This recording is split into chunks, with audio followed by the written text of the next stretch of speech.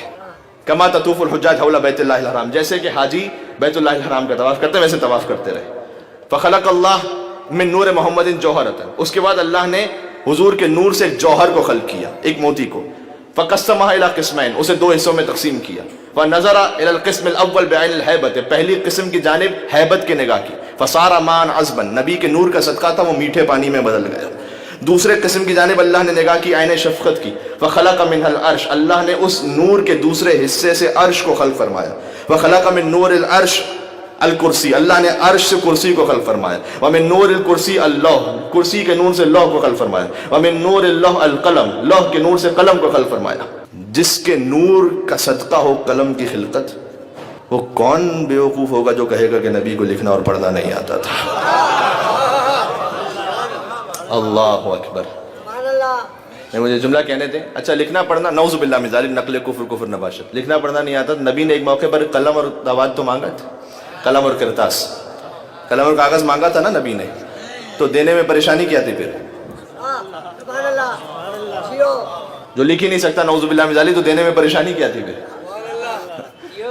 بھائی امی بمانا صرف ان پڑھ ہے مسلمانوں، اگر امی بمانا صرف ان پڑھ ہے مسلمانوں تو اپنی اس جہالت کو روایت کا بھرم دے دو، تو اپنی اس جہالت کو روایت کا بھرم دے دو. اور نبی کا دل دکھانے کا گناہ کیوں سر پہ لیتے ہو؟ وہ لکھ پڑھ جو نہیں سکتا اسے کاغذ قلم دے دو.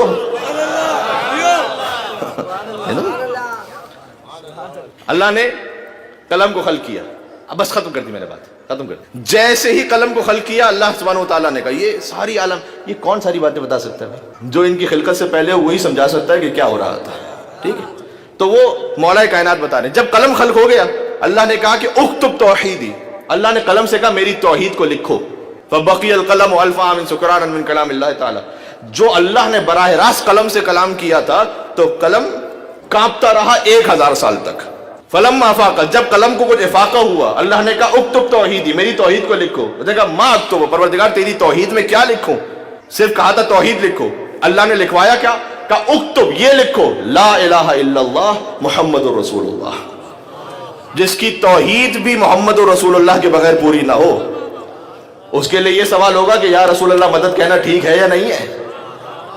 کہا یہ لکھو لا الہ الا اللہ محمد رسول اللہ، یہ لکھو. جب یہ لکھ دیا قلم نے، یہ لکھ دیا تو جیسے اس میں محمد کو سنا خر ساجدن، قلم سجدے میں چلا گیا اور کہتا رہا سبحان اللہ الواحد القہار. اس کے بعد اس نے سجدے سے سر اٹھایا، کہا یا رب من محمد الذی قرنت اسمہ باسمک، یہ کون ہے محمد جس ان کے نام کو تو نے اپنے نام کے ساتھ رکھا ہے اور ان کے ذکر کو اپنے ذکر کے ساتھ رکھا ہے، یہ کون ہے؟ فرمایا کہ ولولا لما خلقتک، اے قلم اگر وہ نہ ہوتے تو تجھے بھی خلق نہ کرتا. وہو بشیر، یہ جلالت الہیہ دیکھیے، وہو بشیر و نذیر و سراج منیر و شفیع و حبیب، وہ شفیع ہے، وہ حبیب ہے، سراج منیر ہے، بشیر ہے، نذیر ہے. جیسے ہی قلم نے فضائل مصطفیٰ کو سنا رب العالمین سے، یہ بزرگ جانتے ہوں گے اس بات کو، جب ایک شے میں بہت زیادہ مٹھاس آ جائے تو کیا ہوتا ہے؟ شوگر کین ہے، واٹر میلن ہے، بہت زیادہ مٹھاس آ جائے پھٹ جاتا ہے وہ. جیسے ہی قلم نے براہ راست فضائل مصطفیٰ کو سنا فانشق القلم من حلاوت ذکر محمد، ذکر محمد کی مٹھاس ایسی تھی کہ قلم شق ہو گیا، پھٹ گیا قلم. اور اس نے کہا السلام علیک یا رسول اللہ، قلم نے کہا السلام علیک یا رسول اللہ، رسول کو سلام کیا تھا. فاجاب اللہ تعالی، اللہ نے جواب دیا وعلیک السلام منی، اے قلم تجھ پر میرا بھی سلام. قلم نے رسول کو سلام کیا، اس سلام کے جواب میں اللہ نے قلم کو جواب دیا. جب جواب دے دیا اب میرے مولا علیہ نے عجیب شان کا جملہ کہا کہ فَلِأَجْلِ هَذَا صَارَ السَّلَامُ سُنَّةً وَرَدُّ فَرِيضَةً، اسی خاطر ہے کہ سلام کرنا مستحب ہو گیا، جواب دینا واجب ہو گیا. ایک مل کے صلوات بھیجتے محمد و آل محمد پر.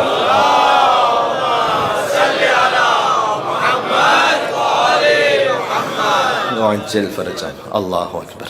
یہ ہے شان مصطفیٰ صلی اللہ علیہ وسلم. غور ہمارے یعنی بعد از خدا بزرگ توئی قصہ مختصر، خدا کے بعد ساری بزرگی سرکار ختمی مرتبت کے لیے. جی آپ کی توجہات ہیں تو میں ایک اور معراج پر آپ کو لے کے چلوں. جب نبی سب سے بڑے ہیں بعد از خدا، تو خدا کے بعد جو سب سے بڑا ہے ابو طالب کی گودی کا بلا ہے. اب کوئی کچھ بھی کہتا رہے، مجھے پرواہ نہیں. کوئی کہے کہ کیا تھے، یہ تھے کہ وہ نہ تھے، اتنا میں جانتا ہوں کہ خدا کے بعد جو سب سے بڑا ہے ابو طالب کی گودی کا پلا ہے. اگر حمایت ابو طالب علیہ السلام نہ ہوتی تو دعوت ذوالعشیرہ ہی نہ ہو پاتی میرے بھائی. اللہ نے اپنے حبیب کو نہیں بلایا خانہ کعبہ میں، یعنی حبیب کی ولادت کہاں ہوئی ہے؟ ابو طالب علیہ السلام کے گھر میں. خانہ خدا میں تو بت رکھے ہوئے تھے. ٹھیک، کہیں کوئی ناقب اندیش یہ نہ سمجھ لے، اس لیے کہ جو سب سے بڑا موحد آ رہا ہے وہ ایسی جگہ اللہ نے نہیں بلایا کہ جہاں بت رکھے ہوئے تھے. جناب امیر جب آئے تھے تو سارے بت ٹوٹ گئے وہاں پر. ٹھیک ہے، ذہن میں رکھیے گا. تو اللہ نے ایک ایسے گھر کا انتخاب کیا مکہ میں کہ جہاں نہ کوئی بت تھے نہ بت پرست تھا. اور پہلی دعوت کے لیے بھی اللہ نے اپنے گھر کا اہتمام نہیں کیا، اس لیے کہ کچھ ناقب اندیش ایسے تھے جنہوں نے وہاں بت رکھے ہوئے تھے. جہاں بت ہو وہاں توحید کا جلسہ نہیں ہوا کرتا. پتہ چلا رحمان کے گھر بت تھے، عمران کے گھر بت نہیں تھے. اللہ اکبر. جی یہ شان ہے ابو طالب علیہ السلام. حضرت ابو طالب بلند ترین صدقہ مل کے صلوات بھیج دیں. اللہم صلی وعجل فرجہم. اس سے کسی کو انکار ممکن نہیں ہے. لہذا جب پہلی دعوت بھی ہوئی ہے تو کھانے کا انتظام بھی ابو طالب علیہ السلام نے کیا. حمایت ابو طالب علیہ السلام نہ ہو تو رسول کا پیغام آگے ہی بڑھنا ممکن نہیں تھا. کھانے کا انتظام ابو طالب علیہ السلام نے کیا. پروردگار تو نے تو من و سلوہ بھی نازل کیے تھے پچھلی قوموں کے لیے، یہ تو پھر تیری توحید کا جلسہ ہے. کہ نہیں، میں شروع سے اس امت اسلامیہ کو ابو طالب کا نمک خوار بنا رہا ہوں. پہلی ہی دعوت میں ابو طالب کا کھانا کھاؤ. اور یہ اس کھانے کا صدقہ ہے کہ آج تک ابو طالب کے ماننے والوں کے ہاں کبھی نیاز کی کمی نہیں ہوئی ہے. جی اس لیے کہ یہ میرے اپنے نفس پر ظلم ہو جاتا، زیادتی ہو جاتی اگر میں شان مصطفیٰ کے ساتھ شان ابو طالب نہ پڑھتا. یہ زیادتی ہو جاتی. اور جب ابو طالب علیہ السلام کا اجتماع ہو گیا بس مجھے دعوت ذوالعشیرہ نہیں پڑھنی، میں تو بس منزل مصائب پہ جاؤں گا. جب یہ اہتمام ہو گیا 3 دن تک کھانے کا اہتمام تھا. پہلے دن آیا، کھانا کھا لیا، حضور اٹھے بات کرنے کے لیے. ابو لہب کھڑا ہو گیا، حضور کو بات نہیں کرنے دی، شور مچایا، باہر لے کر چلا گیا. حضور نے کہا کہ کل کھانا ہے پھر آ جانا. اسی لیے بہت سے لوگ ہیں مجلس کا بائیکاٹ کر دیتے ہیں، نیاز کا بائیکاٹ نہیں ہو پاتا ہے. اگلے دن پھر کھانے کا اہتمام ہوا اور پھر ابو لہب نے، حضور نے بات کرنا چاہیے، ابو لہب نے شور مچا دیا. اور تیسرے دن پھر یہی ہوا کہ ابو لہب اٹھ کر شور مچانے لگا اور حضور کو بات نہیں کرنے دے رہا تھا. لیکن تیسرے دن یہ ہوا کہ یہاں سے ابو لہب اٹھا اور یہاں سے ابو طالب علیہ السلام اٹھے. عالم اسلام کو تعارف کروا دوں کہ یہاں سے بت پرست اٹھا اور یہاں سے بت شکن اٹھا. یہاں سے کعبے کا چور اٹھا اور یہاں سے کعبے کا محافظ اٹھا. اور جملہ محفوظ کیجئے گا، یہاں سے کذاب اٹھا اور یہاں سے 14 صادقین کا باپ اٹھا. حیدر ہو کہ حسنین کے سجاد خدا ہو، باقر ہو کہ جعفر ہو کہ موسیٰ کے رضا ہو، جواد تقی ہو یا نقی مست دعا ہو، سرکار حسن عسکری انجم بقبا ہو یا مہدی آخر کے حجابوں میں چھپا ہو، ہر جز اسی پیکر غالب سے ملے گا، ہر فرد کا شجرہ ابو طالب سے ملے گا. اور ابو طالب علیہ السلام سے خدا قسم کھا کہ میں کہہ رہا ہوں دشمنی اور بغض کی صرف ایک وجہ ہے کہ ابو طالب علی کا باپ ہے. صرف ایک وجہ ہے کہ چونکہ علی کا باپ ہے. میں تو کہتا ہوں کہ غصہ ہونے کی ضرورت نہیں ہے، بھڑکنے کی ضرورت نہیں ہے. ہم تو ویلکم کرتے ہیں، تحقیق کیجئے کون کیا تھا کون کیا نہیں تھا. جب علی کے باپ پہ تحقیق ہوگی تو ہر ایک کے باپ پہ تحقیق ہوگی. تو اور اس پورے شجرہ طیبہ پر احسان ہے ابو طالب علیہ السلام کا. اور یقین فرمائیے کہ ہاں میں اگر پڑھتا چلا جاؤں اس پر وقت بھی محدود ہے، اور ساتھ میں مجھے اس بات کو بھی بیان کرنا ہے یہ خدا سبحان کا کیا کرم اور کیا مصلحت ہے اس کی کہ دیکھیے شان مصطفیٰ صلی اللہ علیہ وسلم کے ساتھ ذکر ابو طالب علیہ السلام ایسے جڑ گیا اور بڑا لازمی تھا کہ اس کو جوڑا جائے اس طریقے سے، اس لیے کہ پوری کربلا ہی پال کر دی ہے ابو طالب علیہ السلام نے. پوری کربلا پال کر دی ابو طالب علیہ السلام نے. ٹھیک، آپ دیکھتے جائیے. حسین ابن علی ابن ابی طالب، زینب بنت علی ابن ابی طالب، عباس ابن علی ابن ابی طالب، علی اکبر ابن حسین ابن علی ابن ابی طالب، قاسم ابن حسن ابن علی ابن ابی طالب، سکینہ بنت الحسین ابن علی ابن ابی طالب، علی اصغر ابن حسین ابن علی ابن ابی طالب، اون محمد ابن عبداللہ ابن جعفر طیار ابن ابی طالب. زمانہ کچھ بھی کہتا رہا، یہ خون ابو طالب کی گلکاری ہے کہ جس کے صدقے میں آج اسلام زندہ ہے. جب علی کو کسی نے بار بار کہنے کی کوشش کی اور ٹوکنے کی کوشش کی کہ یا علی ابو کا فنار، ابو کا فنار، نعوذ باللہ من ذالک، نعوذ باللہ، تمہارا باپ تو جہنم میں، تمہارا باپ تو شاید جہنم میں، تمہارا باپ تو جہنم میں. ایک مرتبہ امیر المومنین نے ایسا جواب دیا کہ اس کے بعد کچھ کہہ نہیں سکا. کہ تو مجھے یہ کہہ رہا ہے ابو کا فی النار، میرا باپ جہنم میں، انا قسیم الجنت والنار،